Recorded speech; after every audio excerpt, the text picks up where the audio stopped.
Started today with segment 1, starting out of Waterton Canyon. I left just before 7 o'clock. Waterton was just nice, easy warm-up, gravel, which was great. We got into the single track in segment 1, and it reminded me actually a lot of segment 28 near Durango, just kind of back in the creeks, heavily wooded, lots of little streams and things like that. Mostly rideable, but several hike-a-bike sections, just big boulders you had to climb over and things like that. Probably could be ridden on a non-loaded down bike if you were pretty in shape.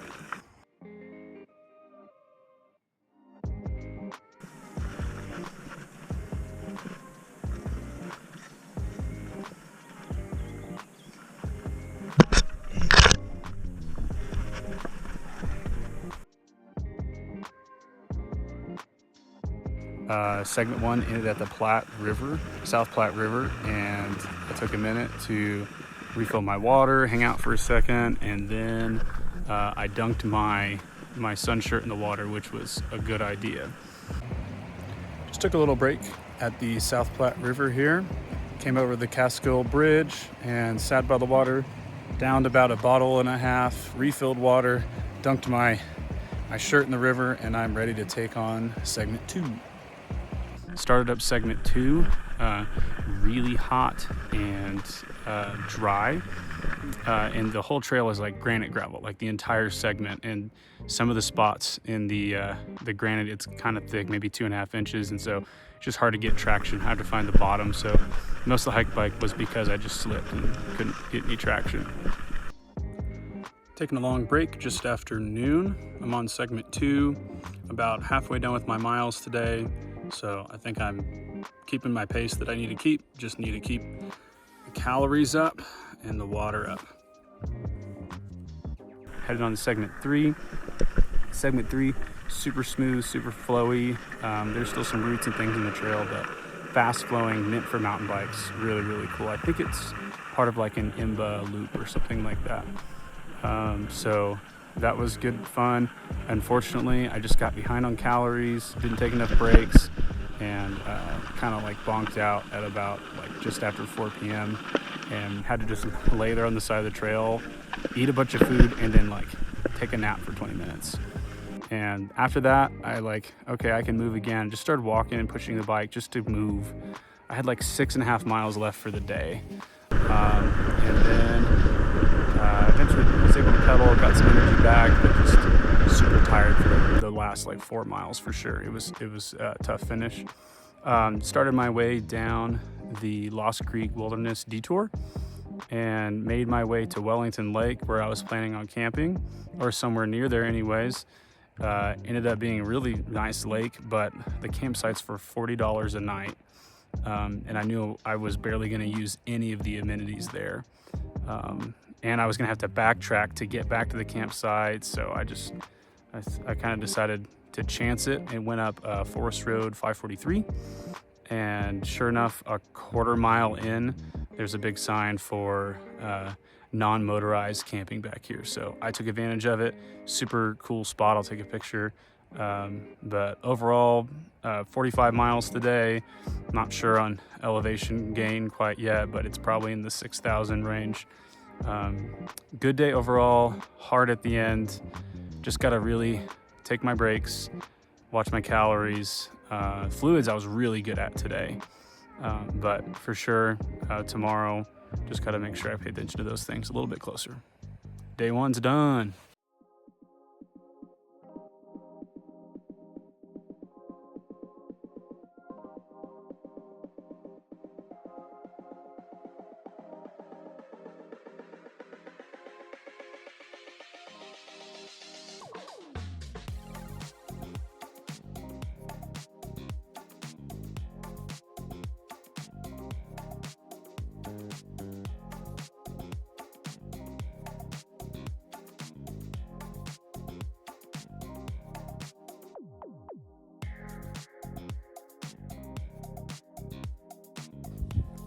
Made it up Stony Pass, not the Stony Pass in the San Juans, but the Stony Pass in the Pike National Forest.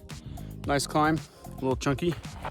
Would be nice to take the Jeep on. And now you can descend a little bit. it's going to be a little bit of a roller coaster for the next couple hours. Day 2, I did the majority of the Lost Creek Wilderness Detour. So started out on some dirt roads, and it was just really roller coastery. Everything was pretty much rideable, but definitely just long climbs that were rideable. Had to stand and pedal quite a bit, but it was a good time.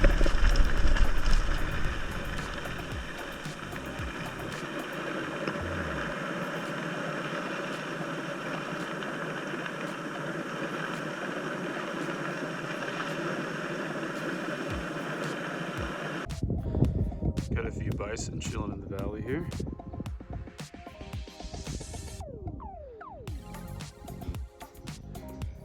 That's a younger one and mom over there.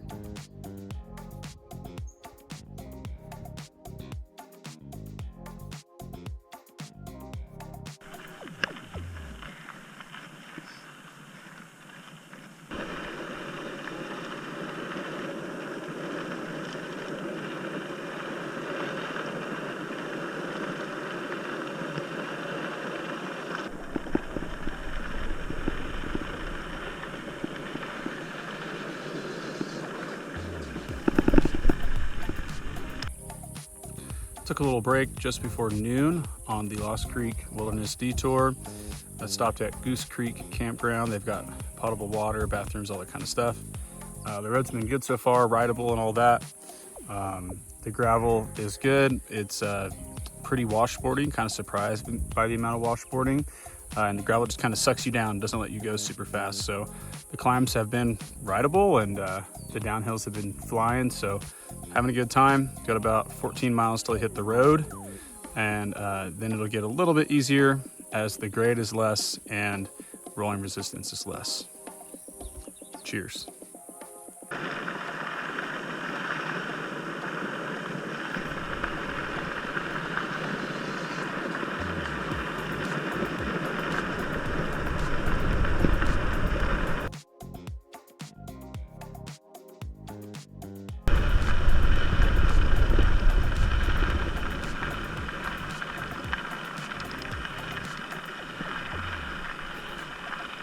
At one point during the dirt section, Emily and Hannah came and visited me. They surprised me, and so I got to hang out with them for a little bit, talk, and then I sent them further down the road to Goose Creek campsite, which I used as a place to filter water today. Then I finished out the dirt portion, and they met up with me on the road portion and took like some fun like drive-by videos and things like that.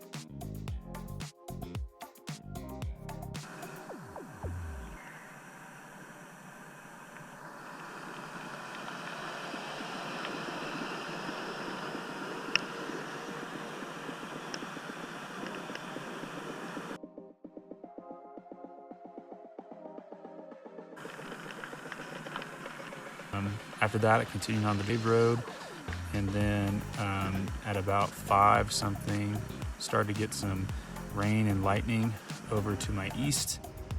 It is 4:38 p.m. I rode about as far as I could comfortably with the impending rain and lightning and thunder and all of that. I found a set of houses hoping I could crawl under the porch or something, but lots of no trespassing signs and a locked gate, so I guess I'm not doing that. But found a pretty darn good tree. Got all my rain stuff on, my stuff that can't get wet. It's right here, and I'm gonna wait this out for a little while. Looks like segment 4 and 5 got hit pretty hard, and it's going down south right now where I was earlier, but I'm headed that direction. I think I'm just gonna miss this rainstorm. But it was a good rest regardless. Continued on all the way past the Stage Stop Saloon, and then climbed up into the National Forest just to find a campsite. So there you go, day 2. About 60 miles total and about 6,000 feet of elevation gain once again.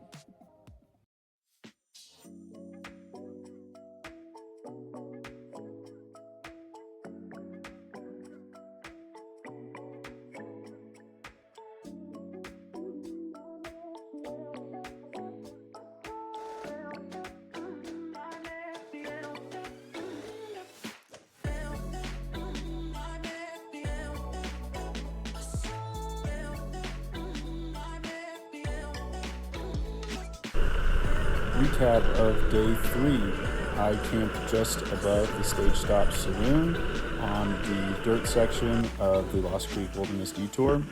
Made my way up about 7 miles on dirt roads up to meet halfway through segment 5 and finish out segment 5. Finished it out at Kenosha Pass.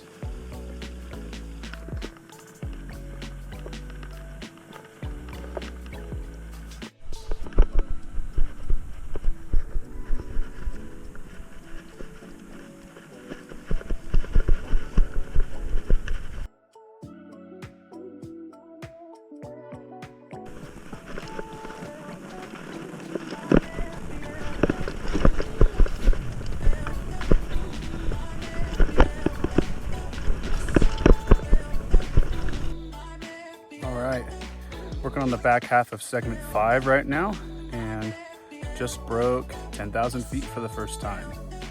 Air is for sure getting thinner, but this trail is fairly rideable, so I'll take it. Gotta keep pedaling.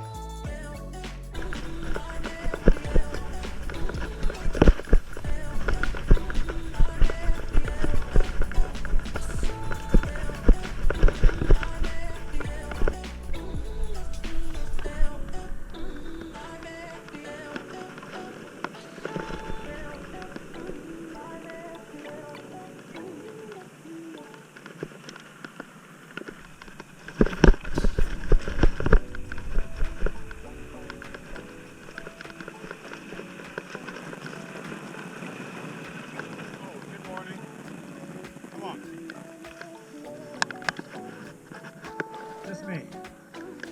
Did 2 people just pass you? New Zealanders? Yeah. Catch them.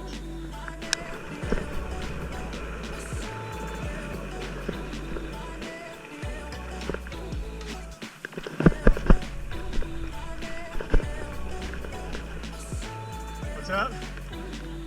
Yeah. Hey.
From Kenosha Pass, continued on segment 6 up Georgia Pass. Georgia Pass was a really long 6-mile climb, and it just took a very long time to get to the top.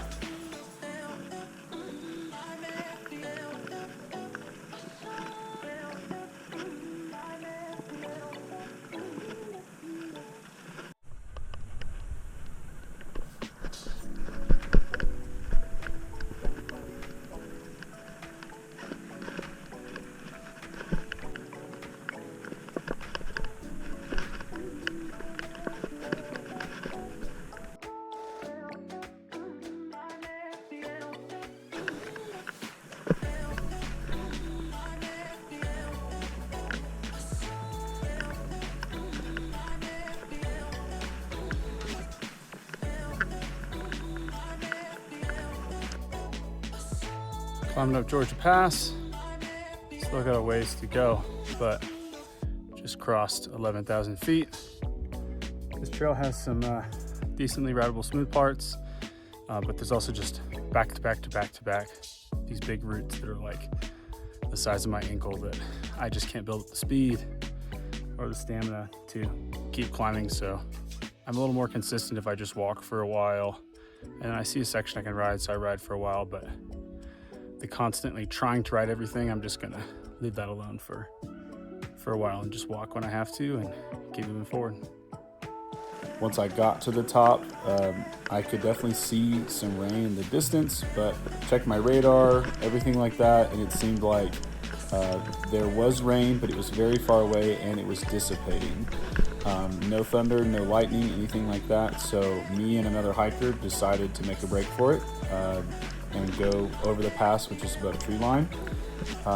About 250 feet in, there was a heavy wind that was coming towards us, and the hiker bailed and headed back because he was figuring the rain was going to be coming towards us more quickly. I decided to stick with it since I can move a little bit faster on my bike. The rain did start to pick up a little bit and the wind, and I just started sprinting as fast as I could, standing up on the pedals, and it just took a ton of energy. Whenever I couldn't sprint anymore, I got off and started walking as fast as I could, and then I got to the other side under the trees, safe, no lightning, no thunder, anything like that, but I was a little wet, so put on my rain jacket as it was still sprinkling and made my way down the other side. The descent was like 3 miles long, but it was really rocky and rooty, and I had to walk several sections because the rain made the rocks and the roots so slippery it was dangerous. Got myself all the way down to the bottom and then started making my way up, and then met some hikers that I talked to for a little while. I thought that climb that I had just done was the second big climb of the day, and all I had to do was descend down to Breckenridge. That was wrong. A few minutes later, started climbing really heavily again, and double-checked my map and my mileage, and realized that I had just started the big climb, which was about 1,000 feet. So that big climb, I just moved really slow. It took a long time. Had to take several long breaks. Just really wore me out. Descended down to Breckenridge, where I had a couple more, maybe 300-foot climbs that were just really, really painful, and just really took it out of me. I eventually made it down to Breckenridge, where my wife and her friend Hannah were waiting with a pizza for me. I expected to get in maybe 6, but I got in at 8:30, which was or a little after 8:30, so it was over 12 hours of time on the bike in the day. My brain just felt really foggy last night, really kind of just dark, and felt like the walls were closing in. So I decided to take a rest day today in Breckenridge. We have this cabin and everything. So I've just been around the cabin all day, eating, sleeping, stretching, just trying to revive a little bit. Yesterday was 47 miles, just under 7,000 feet elevation gain. So as I go into the next few days, I think I need to taper that a little bit and be closer to maybe 30 miles, just to make the days a little bit less long and extreme. I also met some people from New Zealand that were also through biking the trail, and the man's name was Dexter, and so we talked for a little bit, and we were also surprised that I had the same name as him and everything. So that was the roughest day by far. My body is taxed, but it's mostly my brain that just needs to recover. So let's see what happens the rest of the day, and then I should be setting off on the 10-mile range tomorrow morning.